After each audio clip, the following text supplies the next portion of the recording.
কারা নেবে এই সুযোগটা আজকে প্রশ্ন করতে চাই। ফ্যাসিস্টরা নেবে। এর আগেও আপনারা দিচ্ছেন এইভাবে, বিএনপির বিরুদ্ধে আন্দোলন করছেন একসাথে, বিএনপির বিরুদ্ধে একসাথে আন্দোলন করছেন। এর আগে বিএনপি বলছে যে সেই সময় নির্বাচনে যাওয়া যাবে না, আওয়ামী লীগের সাথে গাঁটছড়া বাইদা নির্বাচনে গেছেন, আওয়ামী লীগকে প্রতিষ্ঠা করছেন। আজকে আবার সেই নতুন একই ফর্মুলা শুরু হচ্ছে। একই ফর্মুলা হাইটেন না, একই ফর্মুলা হাইটেন না, লাভ হবে না, লাভ হবে না। কারণ বিএনপি এই সমস্ত চড়াই উতরাই পার হয়ে আজকে এই পর্যায়ে আসছে। বিএনপির নেতা শহীদ রাষ্ট্রপতি জিয়া রহমান এখনও বাংলাদেশের সবচেয়ে জনপ্রিয়। আবার জনপ্রিয়তার কারণটা হলো এটাই, স্বাধীনতার পরে যখন স্বাধীনতার স্বপ্ন তারা বাস্তবায়িত করতে পারে নাই, এই দেশে দুর্ভিক্ষ এনেছে, সেই সময় শহীদ রাষ্ট্রপতি জিয়া রহমানের হাত ধরে এই দেশে আপনার আওয়ামী লীগ সহ বিভিন্ন দল, আপনার দল, সব দল সেই সময় প্রতিষ্ঠা পাইছে। অবদানে 24-এর গণঅভ্যুত্থান হয় নাই, যদিও আমরা জানি যে 17টা বছর আমরা এই গণঅভ্যুত্থানের জন্য অপেক্ষা করেছি। অপেক্ষা নয়, শুধু এই গণঅভ্যুত্থানের প্রেক্ষাপট তৈরি করার জন্য আমরা কাজ করেছি। আমাদের অনেকে রক্ত গিয়েছে, অনেকে পঙ্গু হয়েছে। এখানে হুমাম কাদের চৌধুরী আছে, তাকে গুম করা হয়েছিল। আজকে যে সে বেঁচে আছে সেটা আল্লাহর রহমত। এরকম আরও আমাদের অনেককেই গুম করা হয়েছিল। এখনও ইলিয়াস আলীর খবর আমরা পাই নাই, চৌধুরী আলমের খবর আমরা পাই নাই।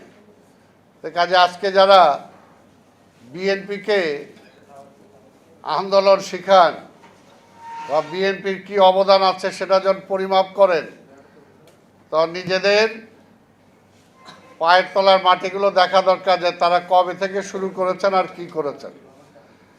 এটা তো পরিষ্কার কথা যে আমরা বারবার বলেছি যে সে আন্দোলনটা কোনো দলের আন্দোলন ছিল না। আমরা বলেছি ফ্যাসিবাদকে উৎখাত করে আধিপত্যবাদের হাত থেকে দেশকে রক্ষা করার জন্য সকলকে রাজপথে নেমে আসতে হবে। দল মত নির্বিশেষে প্রতিটি পেশার মানুষকে নেমে আসতে হবে এবং রাজপথে নেমে আসলে তখনই গণঅভ্যুত্থান হবে। সেই গণঅভ্যুত্থানে শেখ হাসিনা বিদায় নেবে, এই কথাটা তো আমরাই বারবার বলছি।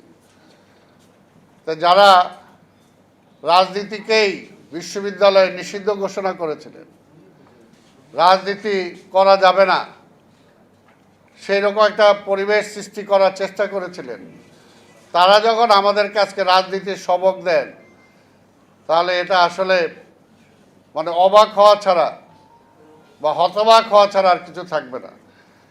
ভাই, আমরা যেটা জানি যে পরিষ্কার কথা, এই দেশে যতবার গণতন্ত্র হুমকির সম্মুখীন হয়েছে, গণতন্ত্রকে হত্যা করা হয়েছে, ততবার বিএনপির নেতৃত্বে আন্দোলন করে আবার সেই গণতন্ত্র ফিরে এসেছে।